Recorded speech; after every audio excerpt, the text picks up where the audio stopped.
ಸ್ನೇಹಿತರಿಗೂ ನಮಸ್ಕಾರ. TM learning centre YouTube ಚಾನಲ್ಗೆ ನಿಮ್ಮೆಲ್ಲರಿಗೂ ಮತ್ತೊಮ್ಮೆ ಸ್ವಾಗತವನ್ನು ಕೋರ್ತಾ ಈ ವಿಡಿಯೋದಲ್ಲಿ ಕೂಡ ಪರಿಸರ ಅಧ್ಯಯನಕ್ಕೆ ಸಂಬಂಧಪಟ್ಟಂಥ ಅಂದರೆ ಜನರಲ್ ಸೈನ್ಸಿಗೆ ಸಂಬಂಧಪಟ್ಟಂಥ ಒಂದಷ್ಟು ಕಾನ್ಸೆಪ್ಟ್ಗಳನ್ನು ರಿವ್ಯೂ ಮಾಡೋ ಪ್ರಯತ್ನ ಮಾಡ್ತಾ ಇದ್ದೀನಿ.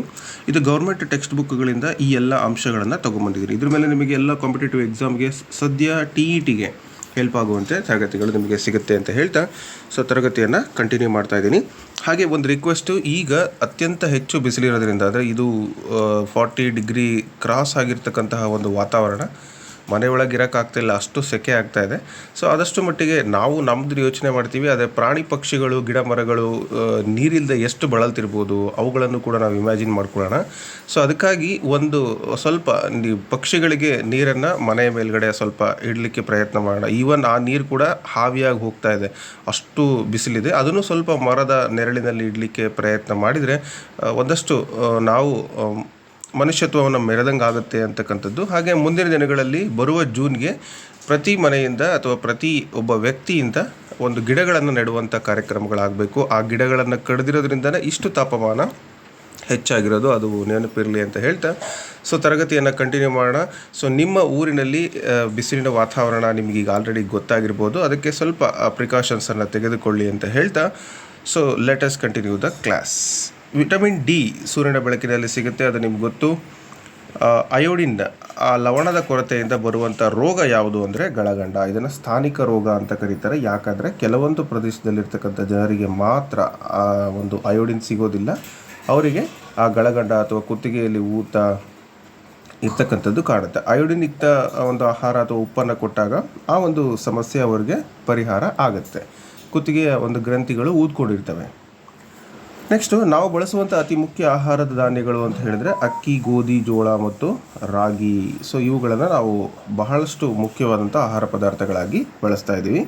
ಸೂಕ್ಷ್ಮಾಣು ಜೀವಿಗಳು ಆಹಾರದಲ್ಲಿ ಸೇರಿದಾಗ ಅಡುಗೆ ಆಹಾರ ಕೆಡುತ್ತೆ ಅಥವಾ ಹಳಸುತ್ತೆ ಅಂತ ನಾವು ಕರಿತೀವಿ. ಈ ಜೀವಿಗಳು ರಂಜಿನ ಪದಾರ್ಥಗಳನ್ನು ಉತ್ಪಾದಿಸುತ್ತವೆ. ಹೀಗಾಗಿ ಇಂತಹ ಆಹಾರ ಪದಾರ್ಥಗಳನ್ನು ಸೇವಿಸುವುದರಿಂದ ಜಠರ ಹಾಗೂ ಕರಳಿಗೆ ಸಂಬಂಧಿಸಿದ ರೋಗಗಳು ಬರುತ್ತವೆ. ಕೆಲವೊಮ್ಮೆ ರೋಗಗಳು ತೀವ್ರಗೊಂಡು ಸಾವು ಕೂಡ ಸಂಭವಿಸಬಹುದು.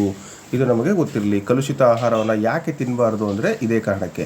ರೋಡ್ ಸೈಡ್ ಸ್ಟ್ರೀಟ್ ಫುಡ್ಗಳು ಕೆಲವೊಂದು ಹೈಜಿನ್ ಇರೋದಿಲ್ಲ, ಅಂದರೆ ಸರಿಯಾದ ಪ್ರಮಾಣದಲ್ಲಿ ಅವರು ಅಡುಗೆಯನ್ನು ಮಾಡಿರೋದಿಲ್ಲ. ರೋಗಗಳು ಇರುವಂತಹ ಸಾಧ್ಯತೆ ಇರುತ್ತೆ, ರೋಗಕಾರಕಗಳಿರುವಂಥ ಸಾಧ್ಯತೆಗಳಿರುತ್ತೆ, ಅದು ನಿಮಗೆ ಗೊತ್ತಿರಲಿ. ಇನ್ನು ಒಣಗಿಸುವುದು, ಈ ಅಡುಗೆ ಕೆಡದಂಗೆ ಮಾಡಲಿಕ್ಕೆ ಕೆಲವೊಂದು ಟೆಕ್ನಿಕ್ಸ್ ಇದ್ದಾವೆ. ಅವು ಜನರಲ್ ಟೆಕ್ನಿಕ್ಸ್ ಯಾವ್ಯಾವ ಅಂತ ನಾವು ನೋಡೋದಾದರೆ, ಒಣಗಿಸುವುದು, ಉಪ್ಪು ಹಾಕುವುದು, ಹೊಗೆ ಹಾಕುವುದು, ಹಾಗೆ ತಂಪುಗೊಳಿಸುವುದು, ಕುದಿಸುವುದು ಇತ್ಯಾದಿ ವಿಧಾನಗಳಿಂದ ಮನೆಯಲ್ಲಿ ಆಹಾರಗಳನ್ನು ಸಂರಕ್ಷಣೆ ಮಾಡ್ತಾರೆ. ಮಾರುಕಟ್ಟೆಯಲ್ಲಿ ಹಲವು ವಿಧಾನಗಳಿಂದ ಆಹಾರವನ್ನು ಸಂರಕ್ಷಿಸಿ ಮಾಡ್ತಾರೆ. ಉದಾಹರಣೆಗೆ ತಂಪು ಪಾನೀಯಗಳು, ಬ್ರೆಡ್, ಹಣ್ಣಿನ ರಸ, ಜಾಮ್ ಇತ್ಯಾದಿಗಳನ್ನು ನೀವು ನೋಡಿರ್ಬೋದು. ಅದಷ್ಟು ಒಂದಷ್ಟು ಅಂಶಗಳಾದರೆ, ಇನ್ನು ಮುಂದಿನ ತರಗತಿಗೆ ಸಂಬಂಧಪಟ್ಟಂತೆ ಆಹಾರಕ್ಕೆ ಸಂಬಂಧಪಟ್ಟಂತೆ ಒಂದು ಬೇರೆ ಬೇರೆ ಪದಾರ್ಥಗಳನ್ನು ಆಹಾರವಾಗಿ ನಾವು ಬಳಸ್ತೀವಿ. ಅದಕ್ಕೆ ಸಂಬಂಧಪಟ್ಟಂತೆ ನಾವು ಮಾಹಿತಿಯನ್ನು ನೋಡ್ತಾ ಹೋಗೋಣ. ಅಂದರೆ ಆಹಾರಗಳು ನಮಗೆ ಎಲ್ಲಿಂದ ಸಿಗುತ್ತೆ, ಆಹಾರಗಳನ್ನು ನಾವು ಹೇಗೆ ತಿಂತೀವಿ, ಅವುಗಳನ್ನು ಹೇಗೆ ತಯಾರು ಮಾಡ್ತಾರೆ, ಮತ್ತು ನಮ್ಮ ಒಂದು ಆಹಾರ ಪದಾರ್ಥಗಳಿಗಾಗಿ ರೈತರು ಯಾವೆಲ್ಲ ಕ್ರಮಗಳನ್ನು ತೆಗೆದುಕೊಳ್ತಾರೆ, ಈ ಥರದ ಒಂದು ಅಂಶಗಳನ್ನು ಈ ಪಾಠದಲ್ಲಿ ನಾವು ಕಲಿತೀವಿ. ಈ ಥರ ಡಿಫ್ರೆಂಟ್ ಆಹಾರ ಪದಾರ್ಥಗಳಿಗೆ ಸಂಬಂಧಪಟ್ಟಂತೆ ನೋಡೋದಾದರೆ ಅಲ್ಲಿ ಪ್ರಮುಖ ಅಂಶಗಳನ್ನು ನಾವು ತಿಳ್ಕೊಂಡ್ಲೇಬೇಕು. ಕೆಲವೊಂದು ಅಂಶಗಳು ಯಾವುವು ಪರೀಕ್ಷೆಗೆ ಹೆಲ್ಪ್ಫುಲ್ ಆಗುವಂಥವು ಅಂತ ನೋಡೋದಾದರೆ, ಅದರಲ್ಲಿ GK ಅಥವಾ ಸಾಮಾನ್ಯ ಜ್ಞಾನ ಅಂತ ನಾವು ನೋಡೋದಾದರೆ, ಆಹಾರವಿಲ್ಲದೆ 1 ವರ್ಷಗಳ ಕಾಲ ಬದುಕಬಲ್ಲ ಜೀವಿ ಯಾವುದು ಅಂದರೆ ದೊಡ್ಡ ಹೆಬ್ಬಾವು. ನೀನು ಸೇವಿಸಿದಂಥ ಆಹಾರದ ಹೆಚ್ಚಿನ ಭಾಗ ನಿನ್ನ ದೇಹವನ್ನು ಬೆಚ್ಚಗಿಡಲು ವ್ಯಯವಾಗುತ್ತದೆ. ಇದು ಗೊತ್ತಿರಲಿ. ಆಹಾರ ನಮ್ಮ ದೇಹವನ್ನು ಬೆಚ್ಚಗಿಡಲಿಕ್ಕೆ ಸಹಾಯ ಮಾಡುತ್ತೆ. ಹಣ್ಣುಗಳನ್ನು ಊಟಕ್ಕೆ ಮೊದಲು ತಿನ್ನುವುದು ಒಳ್ಳೆಯದು. ಇದರಿಂದ ಹಣ್ಣುಗಳಲ್ಲಿರುವಂಥ ಪೋಷಕಾಂಶಗಳು ಚೆನ್ನಾಗಿ ಜೀರ್ಣವಾಗಿ ರಕ್ತವನ್ನು ಸೇರುತ್ತವೆ. ನಾವೇನು ಮಾಡ್ತೀವಿ ಅಂದರೆ ತಪ್ಪು, ಊಟ ಆದಮೇಲೆ ಹಣ್ಣುಗಳನ್ನು ತಿಂತೀವಿ. ಎಷ್ಟೋ ಫಂಕ್ಷನ್ಗಳಿಗೆ ನೀವು ನೋಡಿ, ಬೆಂಗಳೂರು ಕಡೆ ಫಂಕ್ಷನ್ ಮಾಡಿದಾಗ ಊಟ ಆದಮೇಲೆ ಫ್ರೂಟ್ ಸಲಾಡನ್ನು ಕೊಡ್ತಾರೆ. ಆದರೆ ಆ್ಯಕ್ಚುಲಿ ಊಟಕ್ಕಿಂತ ಮೊದಲೇ ನಾವು ಹಣ್ಣುಗಳನ್ನು ತಿನ್ನಬೇಕು ಅಂತ. ಆದರೆ ಕೆಲವೊಂದು ಹಣ್ಣುಗಳನ್ನು ತಿನ್ನಬಾರ್ದು. ಯಾಕೆ ಅಂದರೆ ಸಿಟ್ರಸ್ ಫ್ರೂಟ್ಗಳಿದ್ದರೆ ಸ್ವಲ್ಪ ಆ್ಯಸಿಡಿಟಿ ಪ್ರಾಬ್ಲಮ್ ಆಗುವಂಥ ಸಾಧ್ಯತೆ ಇರುತ್ತೆ. ಅದರ್ ದ್ಯಾನ್ ದಟ್ ಎಲ್ಲ ಹಣ್ಣುಗಳು ಕೂಡ ತುಂಬ ಒಳ್ಳೆಯದು. ಅದರಲ್ಲಿರ್ತಕ್ಕಂಥ ಆಹಾರ ಪದಾರ್ಥಗಳು ನಮಗೆ ಸಿಗ್ತವೆ, ಪೋಷಕಾಂಶಗಳು ಸಿಗುತ್ತೆ. ಇದು ನಿಮಗೆ ಪ್ರಶ್ನೆ ಬರ್ಬೋದು, ಹಣ್ಣುಗಳನ್ನು ತಿನ್ನುವ ಒಳ್ಳೆಯ ಸಮಯ ಊಟದ ಮುಂಚೆ, ಊಟದ ನಂತರ, ಊಟದ ಮಧ್ಯದಲ್ಲಿ ಅಥವಾ ಯಾವಾಗ ಬೇಕಾದರೂ. ಈ ಥರದ ಪ್ರಶ್ನೆ ಏನಾದರೂ ನಿಮಗೆ ಕೇಳಿದರೆ ಸೊ ನೀವು ಬೆಟರ್ ಆಪ್ಷನ್ ಯಾವ ಸೆಲೆಕ್ಟ್ ಮಾಡಬೇಕು, ಊಟಕ್ಕೆ ಮೊದಲು ಅಂತಕ್ಕಂಥದ್ದನ್ನು ಸೆಲೆಕ್ಟ್ ಮಾಡಬೇಕು. ಓಕೆ. ಹಾಗೆ ಭಾಳ ಜನಕ್ಕೆ ಗೊತ್ತಿರುತ್ತೆ ಒಂದು ನಡಿಗೆ ಅಂತಕ್ಕಂಥದ್ದು, walking is the best exercise for everything ಅಂತ. ಆದರೆ ವಾಕಿಂಗ್ ಮಾಡೋಕ್ಕೆ ಯಾರೂ ರೆಡಿನೇ ಇಲ್ಲ. ಸೊ ಬೇಸಿಗೆ ಕಾಲದಲ್ಲಿ ಬಿಸಿಲಿರುತ್ತೆ, ಮಧ್ಯಾಹ್ನ ಬಿಸಿಲಿರುತ್ತೆ, ಅಥವಾ ರಾತ್ರಿ ನಿದ್ದೆ ಸರಿಗೆ ಆಗೋದಿಲ್ಲ, ಬೆಳಗ್ಗೆ ನಿದ್ದೆ ಮಾಡ್ತೀವಿ ಅಂತ ನಿದ್ದೆ ಮಾಡ್ತಾರೆ.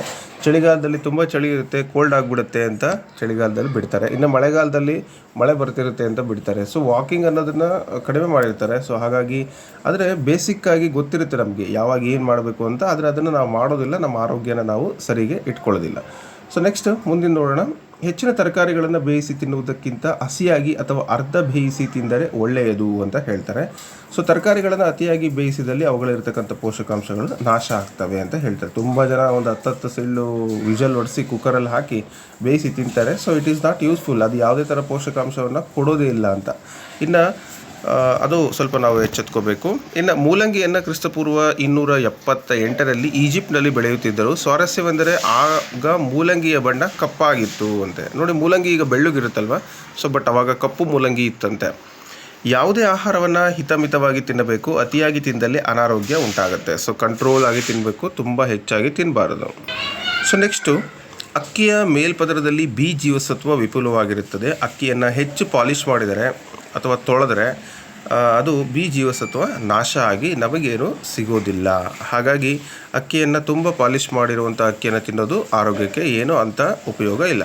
ಇನ್ನು 1 ಸೇಬು ಹಣ್ಣಿನ ಪೋಷಕಾಂಶಗಳು 2 ಬಾಳೆಹಣ್ಣಿನಲ್ಲಿ ಅಥವಾ 5 ಬೆಟ್ಟದ ನಲ್ಲಿಕಾಯಿಯಲ್ಲಿ ಇರುತ್ತೆ ಅಂತ ಹೇಳ್ತಾರೆ. ಸೊ ಅದಕ್ಕೆ an apple A day keep the doctor away ಅಂತ ಹೇಳ್ತಾರಲ್ವ, ಅದೇ ಉದ್ದೇಶಕ್ಕೆ. ಇನ್ನಷ್ಟು ಜನರಲ್ ಕಾನ್ಸೆಪ್ಟ್ಗಳನ್ನು ನೋಡೋಣ, ಮಾತಾಡ್ಬಿಡ. ಪ್ರಾಣಿಗಳ ಗೂಡುಗಳನ್ನು ಕಾಗದ, ರಟ್ಟು, ಹುಲ್ಲು, ಗರಿ ಮುಂತಾದ ವಸ್ತುಗಳನ್ನು ಬಳಸಿ ಮಾಡಲಿಕ್ಕೆ ಪ್ರಯತ್ನಿಸು. ನಿನಗೆ ಸುಲಭವಾಗಿ ಸಿಗುವಂತಹ ಬೆಂಕಿ ಪೊಟ್ಟಣ ಅಥವಾ ಬೆಂಕಿ ಪೆಟ್ಟಿಗೆ, ರಟ್ಟು, ಮಣ್ಣು ಮತ್ತು ಇಟ್ಟಿಗೆ ಮುಂತಾದ ವಸ್ತುಗಳನ್ನು ಸಂಗ್ರಹಿಸಿ ಮನೆಯನ್ನು ಕಟ್ಟು. ಈ ಚಟುವಟಿಕೆಯನ್ನು ಮಕ್ಕಳಿಗೆ ಶಿಕ್ಷಕರು ಕೊಡುವ ಅವಶ್ಯಕತೆ ಏನು? ಅಂದರೆ ಬೋಧನಾಶಾಸ್ತ್ರಕ್ಕೆ ಸಂಬಂಧಪಟ್ಟಂತೆ ಬರುವಂಥ ಪ್ರಶ್ನೆಗಳು.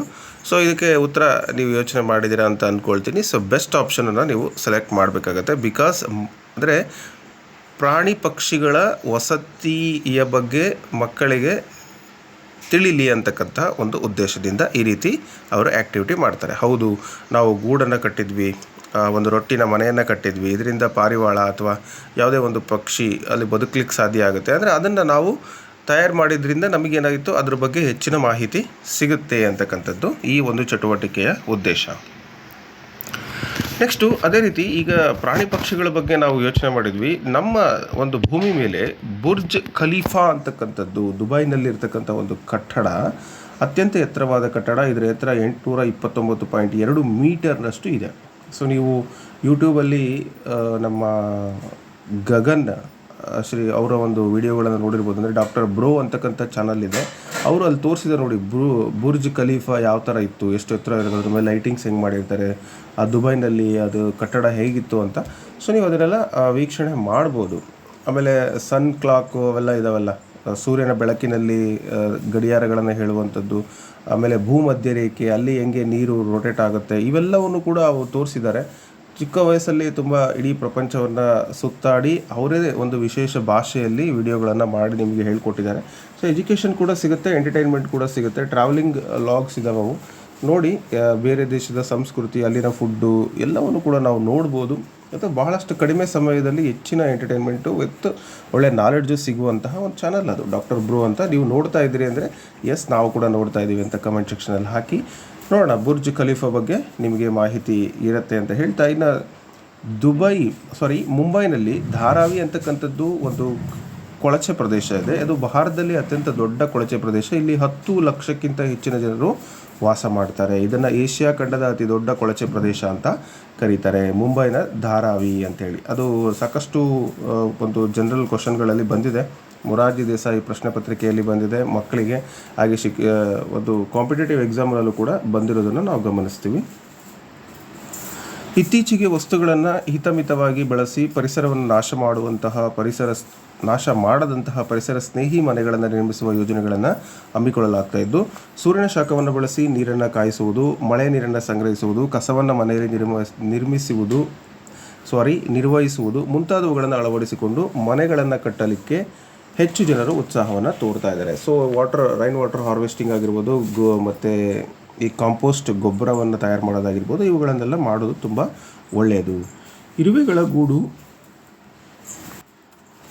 650 ಎಕರೆಗಿಂತ ಹೆಚ್ಚು ಪ್ರದೇಶದಲ್ಲಿ ಹರಡಿರುವ ಹಲವು ಉದಾಹರಣೆಗಳಿವೆ. ಇದನ್ನು ಮಹಾಗೂಡುಗಳು ಎನ್ನುತ್ತಾರೆ. ಇದರಲ್ಲಿ ಲಕ್ಷಾನುಲಕ್ಷ ಇರುವೆಗಳು ವಾಸಿಸುತ್ತವೆ. ನೋಡಿ, 650 ಎಕರೆಗಿಂತಲೂ ಹೆಚ್ಚು ಪ್ರದೇಶದಲ್ಲಿ ಗೂಡಿರುತ್ತೆ ಅಂತೇಳಿ ಹೇಳ್ತಾರೆ. ಇನ್ನು ಕಸಕ್ಕೆ ಸಂಬಂಧಪಟ್ಟಂತೆ ಒಂದಷ್ಟು ಇಂಪಾರ್ಟೆಂಟ್ ಪಾಯಿಂಟ್ಗಳಿದ್ದಾವೆ, ಅವುಗಳನ್ನು ಕೂಡ ನೋಡ್ತಾ ಹೋಗೋಣ. ಭಾರತದಲ್ಲಿ ಉತ್ಪತ್ತಿಯಾಗುವಂತಹ ಘನ ಕಸದ 100 ಭಾಗದಲ್ಲಿ ಸುಮಾರು 75ರಿಂದ 80 ಭಾಗವನ್ನು ಗೊಬ್ಬರವಾಗಿ ಪರಿವರ್ತಿಸಿ ಬಳಸಬಹುದು. 80% ಆಫ್ ದ ಗಾರ್ಬೇಜ್, ನಮ್ಮಲ್ಲಿ ಏನು ಕಸ ಉತ್ಪತ್ತಿಯಾಗುತ್ತೆ 80% ನಾವು ಗೊಬ್ಬರವನ್ನಾಗಿ ತಯಾರು ಮಾಡ್ಬೋದು. ಇನ್ನು 20% ಅಷ್ಟೇ ಗೊಬ್ಬರ ತಯಾರು ಮಾಡಲಿಕ್ಕಾಗಲ್ಲ. ಅದರಿಂದ ಮರು ಬಳಕೆಯನ್ನು ಮಾಡೋದಕ್ಕೆ, ರೀಸೈಕ್ಲಿಂಗನ್ನು ಮಾಡಲಿಕ್ಕೆ ಬಳಸ್ಕೊತಾರೆ ಅಂತಕ್ಕಂಥದ್ದು ಗೊತ್ತಿರಲಿ. ಇನ್ನು ಗಾಜು, ಲೋಹ, ಪ್ಲಾಸ್ಟಿಕ್ ವಸ್ತುಗಳನ್ನು ಕರಗಿಸಿ ಹೊಸ ವಸ್ತುಗಳನ್ನು ತಯಾರು ಮಾಡ್ತಾರೆ. ಕೆಲವು ವಸ್ತುಗಳ ಪ್ಯಾಕಿಂಗಿಗಾಗಿ ಆ ವಸ್ತುವಿನ ಬೆಲೆಗಿಂತಲೂ ಅಧಿಕ ಬೆಲೆಯ ವಸ್ತುಗಳನ್ನು ಬಳಸಬೇಕಾಗುತ್ತೆ. For example cool drink.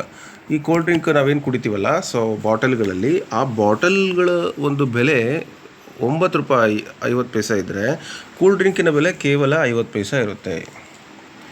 So ಆ ಒಂದು ಟ್ರಾನ್ಸ್ಪೋರ್ಟೇಷನ್ಗೆ 2-3 ರೂಪೀಸ್ ಆಗುತ್ತೆ. ಟೋಟಲ್ ಟ್ಯಾಕ್ಸು ಅದು ಇದು ಅಂತೆಲ್ಲ ಸೇರಿ ಅದು 18ರಿಂದ 20 ರೂಪಾಯಿ ತನಕ ಆಗುತ್ತೆ ಒಂದು ಬಾಟಲ್ನ ಬೆಲೆ. ಅಂದರೆ ಬಾಟಲನ್ನು ತಯಾರು ಮಾಡುವ ವೆಚ್ಚ ಆ ಕೂಲ್ ಡ್ರಿಂಕಿಗಿಂತಲೂ ಜಾಸ್ತಿ ಇದೆ ಅನ್ನೋದು ನಮಗೆ ಗೊತ್ತಿರಲಿ. ಇನ್ನು ಪ್ರತಿ ವರ್ಷ ಅಸಂಖ್ಯಾತ ಕಡಲ ಜೀವಿಗಳು ಪ್ಲಾಸ್ಟಿಕ್ ಕಸದಿಂದ ಸಾಯ್ತಾ ಇದ್ದಾವೆ. ಅವುಗಳು ನಿಮ್ಗೆ ಗೊತ್ತು. ಅದಕ್ಕಾಗಿ ನಾವು ಪರಿಸರವನ್ನು ಪ್ಲಾಸ್ಟಿಕ್ನಿಂದ ರಕ್ಷಣೆ ಮಾಡಬೇಕು. ಎಸೆದ ಹತ್ತಿಯ ಬಟ್ಟೆ 1 ತಿಂಗಳು ಕೊಳೆತರೆ ನೈಲಾನ್ ಬಟ್ಟೆಗಳು 500ರಿಂದ 600 ವರ್ಷಗಳಲ್ಲಿ ಕೊಳೆಯುತ್ತವೆ. ನೋಡಿ, ಒಂದು ಕಾಟನ್ ಬಟ್ಟೆ ನಾವೇನಾದರೂ ಬಿಸಾಕಿದರೆ ರಸ್ತೆಯಲ್ಲಿ ಅಥವಾ ಎಲ್ಲಾದರೂ, ಆ ಒಂದು ಬಟ್ಟೆ ಕೇವಲ 1 ತಿಂಗಳಲ್ಲಿ ಕೊಳೆತು ಹೋಗುತ್ತೆ, ಭೂಮಿಯಲ್ಲಿ ಮಣ್ಣಾಗಿ ಹೋಗುತ್ತೆ. ಆದರೆ ನೈಲಾನು 500ರಿಂದ 600 ವರ್ಷ ಇರುತ್ತೆ. ಸೊ ಭೂಮಿಯಲ್ಲಿ ಅದು ಹಾಗೆ ಉಳಿದುಬಿಟ್ಟು ಪರಿಸರವನ್ನು ನಾಶಕ್ಕೆ ಕಾರಣ ಆಗುತ್ತೆ. ಈ ವಸ್ತುಗಳು ಯಾವಾಗ ಕೊಳೆಯುತ್ತವೆ? ಸೊ ಇಲ್ಲೊಂದು ಚಿತ್ರ ಕೊಟ್ಟಿದ್ದಾರೆ, ಅದನ್ನು ನೀವು ನೋಡ್ಬೋದು. ಸೊ ಮೃದ್ವಂಗಿಯ ಚಿಪ್ಪು ಶಾಶ್ವತ, ಸೊ ಶಾಶ್ವತವಾಗಿ ಉಳಿತಕ್ಕಂಥದ್ದು. ಇನ್ನು ಗಾಜಿನ ಸೀಸೆ ಯಾವಾಗ ಕರಗುತ್ತೆ ಗೊತ್ತೇ ಇಲ್ಲ, ಸುಮಾರು 1,00,000 ವರ್ಷಗಳು ಬರ್ಬೋದು. ಗಾಜಿನ ಊಜಿ 1,000 ವರ್ಷಗಳಿಗಿಂತಲೂ ಹೆಚ್ಚು. ಪ್ಲಾಸ್ಟಿಕ್ನ ಊಜಿ. ನೆಕ್ಸ್ಟು ಎಸೆಯುವಂತಹ ಸಣ್ಣ ವಸ್ತ್ರ, ನೈಲಾನ್ ಬಟ್ಟೆ 500ರಿಂದ 600 ವರ್ಷಗಳು. ಅಲ್ಯೂಮಿನಿಯಂ ಡಬ್ಬ 200ರಿಂದ 500 ವರ್ಷಗಳು, ಕನಿಷ್ಠ 100 ವರ್ಷಗಳು. ಮತ್ತು ಟಿನ್ನು ಅಂತ ಏನೋ ಎಣ್ಣೆ ಅವು ಇವು ತೊಗೊಂಬರ್ತೀವಲ್ಲ, ಅದು 100 ವರ್ಷಗಳ ಕಾಲ ಇರುತ್ತೆ, 50 ವರ್ಷಗಳವರೆಗೂ ಇರ್ಬೋದು. ಇನ್ನು ಚರ್ಮದ ಬೂಟು, ಇದು 40ರಿಂದ 50 ವರ್ಷಗಳವರೆಗೂ ಇರ್ಬೋದು. ನೆಕ್ಸ್ಟು ನೋಡಿ, ಮರ, ಅದು 10ರಿಂದ 10 ವರ್ಷಗಳ ಕಾಲ ಇರ್ಬೋದು. ಸೊ ಈ ರೀತಿ ಉಣ್ಣೆಯ ಚೀಲ 1 ವರ್ಷ. ಸೊ ಹತ್ತಿ ಅಥವಾ ಇತ್ಯಾದಿ ಬಟ್ಟೆಯಿಂದ ಮಾಡಿರ್ತಕ್ಕಂಥದ್ದು 1 ತಿಂಗಳು. ಕಾಗದದ ಚೀಲ 1 ತಿಂಗಳು. ಬಾಳೆಹಣ್ಣಿನ ಸಿಪ್ಪೆ ಇತ್ಯಾದಿ ಇವೆಲ್ಲ 2ರಿಂದ 4 ವಾರಗಳು. ಸೊ ಇಷ್ಟು ಅವುಗಳು ಕೊಳೆಯುವಂಥ ದರವನ್ನು ನಾವಿಲ್ಲಿ ನೋಡ್ತಾ ಇದ್ದೀವಿ. ಅಂದರೆ ಯಾವಾಗ ಪರಿಸರವನ್ನು ನಾವು ಉಳಿಸ್ತೀವಿ, ಎಷ್ಟು ಬಳಕೆ ಮಾಡಬೇಕು ಅನ್ನೋದನ್ನು ನಾವಿಲ್ಲಿ ವಿವೇಚನೆಯಿಂದ ನೋಡ್ಕೊಳ್ಬೇಕಾಗುತ್ತೆ. ನೆಕ್ಸ್ಟು ನಕ್ಷೆಯ ಮೂಲಕ ಒಂದಷ್ಟು ಮಾಹಿತಿಯನ್ನು ಮಕ್ಕಳಿಗೆ ಕೊಡುವಂಥ ಪ್ರಯತ್ನ ಈ ಒಂದು ಪಾಠದಲ್ಲಿದೆ. ಎಲ್ಲ ನಕ್ಷೆಗಳು ಸೆಂಟಿಮೀಟರ್ ಅಥವಾ ಅಂಗುಲಗಳ ಅಳತೆಯಲ್ಲಿರ್ತವೆ. ವಿಶ್ವ ಭೂಪಟವೇ ಭೂಮಿಯ ನಕ್ಷೆ ಆಗಿರುತ್ತೆ. ಇನ್ನು ಭೂಪಟದ ಸಹಾಯದಿಂದ ಭೂಮಿಯ ಲಕ್ಷಣಗಳು, ಭೂಮಾರ್ಗಗಳು ಮತ್ತು ಜನನಿಬಿಡ ಪ್ರದೇಶಗಳನ್ನು ನಾವು ತಿಳಿಬಹುದು. ಊಹಾ ರೇಖೆಗಳಾದಂತಹ ಅಕ್ಷಾಂಶ ಮತ್ತು ರೇಖಾಂಶಗಳು ಭೂಮಿಯ ನಕ್ಷೆಯಲ್ಲಿ ಚೌಕಟ್ಟುಗಳನ್ನು ಮೂಡಿಸಲಿಕ್ಕೆ ಸಹಾಯಕವಾಗಿವೆ. ಹಲವು ಅಂದರೆ ನೀವು ಈ ನಕ್ಷೆಗಳ ಬಗ್ಗೆ ತಿಳಿಬೇಕಾದ್ರೆ ಅದರಲ್ಲಿರ್ತಕ್ಕಂಥ ಎಲ್ಲ ಅಂಶಗಳನ್ನು, ರಸ್ತೆ ಮಾರ್ಗ, ಜಲಮಾರ್ಗ, ವಾಯುಮಾರ್ಗ ಎಲ್ಲವನ್ನು ನೋಡ್ಕೋಬೋದು. ಜೊತೆಗೆ ಅಕ್ಷಾಂಶಗಳು, ರೇಖಾಂಶಗಳಿಂದ ನಾವು ಭೂಮಾರ್ಗವನ್ನು, ಅವುಗಳ ಒಂದು ಪ್ರಾಕೃತಿಕ ವಿಭಾಗವನ್ನು ಗುರುತಿಸಲಿಕ್ಕೆ ಸಹಾಯ ಆಗಿದೆ, ಅದು ನಿಮ್ಗೆ ಗೊತ್ತಿದೆ. ಹಲವು ವಿಧದ ನಕ್ಷೆಗಳನ್ನು ನಾವು ನೋಡ್ತೀವಿ. ಉದಾಹರಣೆಗೆ ಭೌಗೋಳಿಕ ನಕ್ಷೆ, ಪ್ರಾಕೃತಿಕ ನಕ್ಷೆ, ಮಣ್ಣಿನ ನಕ್ಷೆ, ಹವಾಮಾನ ನಕ್ಷೆ, ರೈಲು ಮಾರ್ಗ ತೋರಿಸುವಂಥ ನಕ್ಷೆ ಇತ್ಯಾದಿ. ಈ ಥರ ನಕ್ಷೆಗಳಲ್ಲಿ ಬೇರೆ ಬೇರೆ ಥರದ ನಕ್ಷೆಗಳು ಇದ್ದಾವೆ. ಮೊಟ್ಟ ಮೊದಲ ನಕ್ಷೆಗಳನ್ನು ಈಜಿಪ್ಟ್ನ ರಾಜರು ತಮ್ಮ ಆಳ್ವಿಕೆಯಲ್ಲಿರುವ ಪ್ರದೇಶಗಳನ್ನು ತಿಳಿಯಲು ರಚಿಸುತ್ತಿದ್ದರು ಎನ್ನಲಾಗಿದೆ. ಮೊಟ್ಟ ಮೊದಲ ಭೂಮಿಯ ನಕ್ಷೆಯನ್ನು ಗ್ರೀಕ್ ದೇಶದವರು ಕ್ರಿಸ್ತಪೂರ್ವ 540ರಲ್ಲಿ ರಚಿಸಿದ್ದರು ಅಂಥೇಳಿ ಅದರ ಇತಿಹಾಸ ಹೇಳುತ್ತೆ. ಇವತ್ತು ನಕ್ಷೆ ಬಹಳ ಇಂಪಾರ್ಟೆಂಟು, ನಮಗೆ ಗೂಗಲಲ್ಲೇ ಸಿಕ್ಬಿಡುತ್ತಲ್ವ. ಎಸ್. ನಮ್ಮ ದೇಹ ಅದ್ಭುತ ಯಂತ್ರ, ಈ ಒಂದು ಪಾಠಕ್ಕೆ ಸಂಬಂಧಪಟ್ಟಂತೆ ಪ್ರಮುಖ ಅಂಶಗಳು, ಅದರಲ್ಲಿ ಮಾನವನ ಬಾಯಿಯಿಂದ ಹಿಡಿದು ಜೀರ್ಣಕ್ರಿಯೆ, ಉಸಿರಾಟ ವ್ಯವಸ್ಥೆ, ರಕ್ತ ಪರಿಚಲನೆ, ವಿಸರ್ಜನಾಂಗ ವ್ಯೂಹ ಎಲ್ಲವನ್ನು ತುಂಬ ಚೆನ್ನಾಗಿ ಕೊಟ್ಟಿದ್ದಾರೆ ಈ ಪಾಠದಲ್ಲಿ. ಆದರೂ ನಿಮಗೆ ಪರೀಕ್ಷೆಗೆ ಬರುವಂತಹ ಇಂಪಾರ್ಟೆಂಟ್ ಅಂಶಗಳು ಇವು ಆಗಿರಬಹುದು ಅಂತಕ್ಕಂಥ ಕಾರಣದಿಂದಾಗಿ ನಾನು ನಿಮಗೆ ಇವನ್ನ ತಿಳಿಸ್ಕೊಡ್ತಾ ಇದ್ದೀನಿ. ನಮ್ಮ ದೇಹದಲ್ಲಿ 206 ಮೂಳೆಗಳಿರ್ತವೆ, 600ಕ್ಕೂ ಹೆಚ್ಚು ಕೀಲುಗಳು ಇರ್ತವೆ. ನಿನ್ನ ದೇಹದಲ್ಲಿರ್ತಕ್ಕಂತಹ ಸಣ್ಣ ಕರಳು 21 ಅಡಿ ಉದ್ದವಿರುತ್ತದೆ. ಅದು ಸುರುಳಿಯಾಗಿ ಸುತ್ತಿಕೊಂಡಿದೆ. 21 ಅಡಿ ಉದ್ದ. ಯಾರಾದರೂ ಬೈಬೇಕಾದ್ರೆ ನಿನ್ನ ಕರಳು ಬಗೆದು ಬಿಡ್ತೀನಿ ಅಂತಾರಲ್ಲ, ಕರಳು ಬಗೆಯೋಕೆ ಅಷ್ಟು ಈಸಿಯಾಗಿ ಬರಲ್ಲ. 21 ಅಡಿ ಉದ್ದ ಇರುತ್ತದು. ಬರುತ್ತೇನೋ, ಆದರೆ ಆ ಥರ ಹೇಳೋದನ್ನು ಕೇಳಿದಿರಿ ನೀವು. 21 ಫೀಟ್ ಇರುತ್ತೆ. ನಮ್ಮ ಹೃದಯ ನಿಮಿಷಕ್ಕೆ 70 ಸಲ ಬಡಿದುಕೊಳ್ಳುತ್ತೆ. ದಿನಕ್ಕೆ 1 ಲಕ್ಷ ಸಲ ಬಡಿದುಕೊಳ್ಳುತ್ತೆ. ಇದೆಷ್ಟು ಆಶ್ಚರ್ಯ ಅಲ್ಲ. ಶ್ವಾಸಕೋಶಗಳಲ್ಲಿ ಸುಮಾರು 3 ಲೀಟರ್ನಷ್ಟು ಗಾಳಿ ತುಂಬಬಹುದು. ಶ್ವಾಸಕೋಶಗಳಲ್ಲಿ 3 ಲೀಟರಷ್ಟು ಗಾಳಿ ತುಂಬ್ಕೋಬಹುದು ಅಂತ. ಮಾನವನ ದೇಹದಲ್ಲಿ ಸುಮಾರು 5.5 ಲೀಟರಷ್ಟು ರಕ್ತವಿರುತ್ತೆ. ಅಂದಾಜು 5.5 ಲೀಟರ್ ರಕ್ತ ಇರುತ್ತೆ. ಒಮ್ಮೆ ರಕ್ತದಾನ ಮಾಡಿದ ನಂತರ ರಕ್ತ ಮತ್ತೆ ದೇಹದಲ್ಲಿ ಉತ್ಪತ್ತಿಯಾಗುತ್ತದೆ. ಇದಕ್ಕೆ 4 ರಿಂದ 5 ವಾರಗಳು ಬೇಕಾಗುತ್ತೆ. ಸ್ವಲ್ಪ ಅವರು ಚೆನ್ನಾಗಿ ಹಣ್ಣು ತರಕಾರಿಗಳನ್ನು ತಿನ್ನಬೇಕು. ರಕ್ತದಾನ ಮಾಡೋದು ತುಂಬ ಒಳ್ಳೆಯದು. ಆದ್ದರಿಂದ ನಮ್ಮಲ್ಲಿರ್ತಕ್ಕಂತಹ ದೇಹದ ಇನ್ನಷ್ಟು ಚೈತನ್ಯ ಹೆಚ್ಚಾಗುತ್ತೆ ಅಂತ ಹೇಳ್ತಾರೆ. ಮತ್ತು ಅದರಿಂದ ಮತ್ತೊಂದು ಜೀವ ಉಳಿಲಿಕ್ಕೂ ಕೂಡ ಸಾಧ್ಯತೆ ಆಗತ್ತೆ. ಇನ್ನು ಸಂಚಾರ ನಿಯಮಗಳು, ಇದಕ್ಕೆ ಸಂಬಂಧಪಟ್ಟಂತೆ ಅಂದರೆ ಗ್ರೀನ್ ಲೈಟ್ ಬಂದರೆ ಹೋಗಬೇಕು, ಯೆಲ್ಲೋ ಬಂದರೆ ರೆಡಿ ಆಗಬೇಕು, ರೆಡ್ ಬಂದರೆ ನಿಲ್ಲಬೇಕು. ಸೊ ಇದೇ ಸಂಚಾರ ನಿಯಮ ಅಂತ ಅಂದ್ಕೊತೀವಿ. ಆ ಬೋರ್ಡ್ಗಳನ್ನು ಕೂಡ ನಾವು ಗಮನಿಸಬೇಕು. ರಸ್ತೆಗಳಲ್ಲಿ ಹೋಗುವಾಗ 80 ಅಂತ ಒಂದು ಬೋರ್ಡ್ ಹಾಕಿರ್ತಾರೆ, 50 ಅಂತ ಒಂದು ಬೋರ್ಡ್ ಹಾಕಿರ್ತಾರೆ. ಯಾಕೆ ಹಾಕಿರ್ತಾರೆ? ಸೊ ಅಷ್ಟು ಕಿಲೋಮೀಟ್ರ್ ವೇಗವನ್ನು ನಾವು ಕಂಟಿನ್ಯೂ ಮಾಡಬೇಕು. ಮತ್ತು ಹಂಪ್ಸ್ ಹಾಕಿರ್ತಾರೆ, ಹಂಪ್ಸ್ ಇರೋ ಕಡೆಗೆ ಒಂದು ಚಿತ್ರ ಹಾಕಿರ್ತಾರೆ. ಅಂದರೆ ನಾವೀಗ ಎಸ್ಪೆಷಲಿ 2 ವೀಲರ್ ಅಥವಾ 4 ವೀಲರ್ ಗಾಡಿ, ಕಾರ್ ಗಾಡಿ ಓಡಿಸುವಾಗ ಆ ಮೂಮೆಂಟಲ್ಲಿ ಆ ಬೋರ್ಡ್ ನಮಗೆ ಬಹಳಷ್ಟು ಹೆಲ್ಪ್ಫುಲ್ ಆಗುತ್ತೆ. ಯಾಕೆಂದರೆ ನಾನು ಬೆಳಗಾಂನಿಂದ ಚಿತ್ರದುರ್ಗ ಹಿರಿಯೂರಿಗೆ ಬೈಕಲ್ಲಿ ಬಂದಿದ್ದೆ ಕೋವಿಡ್ ಟೈಮ್ನಲ್ಲಿ. ಆ ಮೂಮೆಂಟಲ್ಲಿ ನನಗೆ ಆ ಬೋರ್ಡ್ಗಳು ಏನು ಹೆಲ್ಪ್ ಮಾಡ್ತವೆ ಅನ್ನೋದು ನಿಜವಾಗ್ಲೂ ಅನ್ನಿಸ್ತು. ಸೊ ಏನಂದರೆ ಹೈವೇಯಲ್ಲಿ ಗಾಡಿ ಓಡಿಸ್ಬೇಕಾದ್ರೆ ನಮಗೆ ಗೊತ್ತೇ ಇರಲ್ಲ, ರೋಡಲ್ಲಿ ಎಷ್ಟು ಸ್ಪೀಡ್ ಆಗುತ್ತೋ ಅಷ್ಟು ಸ್ಪೀಡ್ ಓಡಿಸ್ತಾ ಇರ್ತೀವಿ. ಒಂದು ಸ್ವಲ್ಪ ಆಯ ತಪ್ಪಿದರೂ ಕೂಡ ನಾವು ಇರೋದಿಲ್ಲ.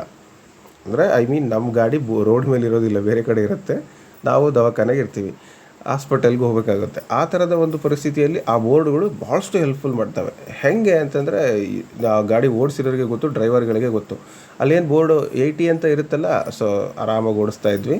60, 40, 30 ಅಂತ ಕೊಟ್ಟಿರ್ತಾರೆ. ಯಾಕೆ ಹಿಂಗೆ ಕೊಟ್ಟಿರ್ತಾರಲ್ಲ ಬೋರ್ಡು, ಯಾಕೆ ಸ್ಲೋ ಮಾಡಬೇಕು? ಅಲ್ಲೇನೋ ಕರ್ವ್ ಇರುತ್ತೆ, ಹಂಪ್ಸ್ ಇರುತ್ತೆ, ರೋಡ್ ಜಾಯಿಂಟ್ ಇರುತ್ತೆ, ಈ ಥರ ಎಲ್ಲ ಅಪಘಾತ ವಲಯ ಹಿಂಗೆಲ್ಲ ಹಾಕಿರ್ತಾರೆ. ಅಲ್ಲೆಲ್ಲ ಸ್ವಲ್ಪ ಕೇರಾಗಿ ಓಡಿಸ್ರಿ ಅಂತ. ಸೊ ರಸ್ತೆ ನಿಯಮಗಳು ಗೊತ್ತಿದ್ದರೆ ನಾವು ಬೆಟರ್. ಅದಕ್ಕೆ ಬೋರ್ಡ್ ಹಾಕಿರ್ತಾರೆ ನೋಡಿ, speed thrills but it kills ಅಂತ. ಸೊ ಅದಕ್ಕಾಗಿ ನಾವು ಸ್ವಲ್ಪ ಕೇರ್ಫುಲ್ ಆಗಿರಬೇಕು, ರಸ್ತೆ ನಿಯಮಗಳನ್ನು ಪಾಲನೆ ಮಾಡಬೇಕು ಅಂತ ಹೇಳ್ತಾರೆ. ಬೆಂಗಳೂರಿನವರಿಗೆ ಭಾಳ ಚೆನ್ನಾಗಿ ಗೊತ್ತಿರುತ್ತೆ. ವಾಹನಗಳ ಸಂಚಾರ ದಟ್ಟಣೆ ಕಡಿಮೆ ಮಾಡಲಿಕ್ಕೆ, ಇಂಧನಗಳನ್ನು ಉಳಿಸೋದು, ಗಾಳಿ ಮಾಲಿನ್ಯವಾಗುವುದನ್ನು ತಪ್ಪಿಸಲಿಕ್ಕೆ ಬೆಂಗಳೂರಲ್ಲಿ ಬಸ್ ದಿನ ಆಚರಣೆ ಮಾಡ್ತಾರೆ. ಬಸ್ ದಿನದಂದು ಸ್ವಂತ ವಾಹನವಿರುವ ಅನೇಕರು ಜನರು ಬಸ್ನಲ್ಲಿ ಸಂಚಾರ ಮಾಡ್ತಾರೆ, ಅಂದರೆ ಪರಿಸರ ಮಾಲಿನ್ಯ ತಪ್ಪಿಸೋಕ್ಕೆ. ಇನ್ನು ಪ್ರತಿ ವರ್ಷ ಜನವರಿ ತಿಂಗಳಲ್ಲಿ ಒಂದು ವಾರ ಸಾರಿಗೆ ಸಂಸ್ಥೆಯವರು ರಸ್ತೆ ಸುರಕ್ಷತಾ ಸಪ್ತಾಹವನ್ನು ಆಚರಿಸ್ತಾರೆ. ಕೇಳ್ಬೋದು ಪ್ರಶ್ನೆ, ರಸ್ತೆ ಸುರಕ್ಷತಾ ಸಪ್ತಾಹ ಯಾವಾಗ ಆಚರಣೆ ಮಾಡ್ತಾರೆ? ಪ್ರತಿ ವರ್ಷ ಜನವರಿ ತಿಂಗಳಲ್ಲಿ. ಬಸ್ಗಳಲ್ಲಿ ಮುಂದೆ ಫ್ರಂಟ್ ಗ್ಲಾಸಿಗೆ ಅಥವಾ ಸೈಡಲ್ಲಿ ಹಾಕಿರ್ತಾರೆ, ನೀವು ಅದು ನೋಡ್ಬೋದು.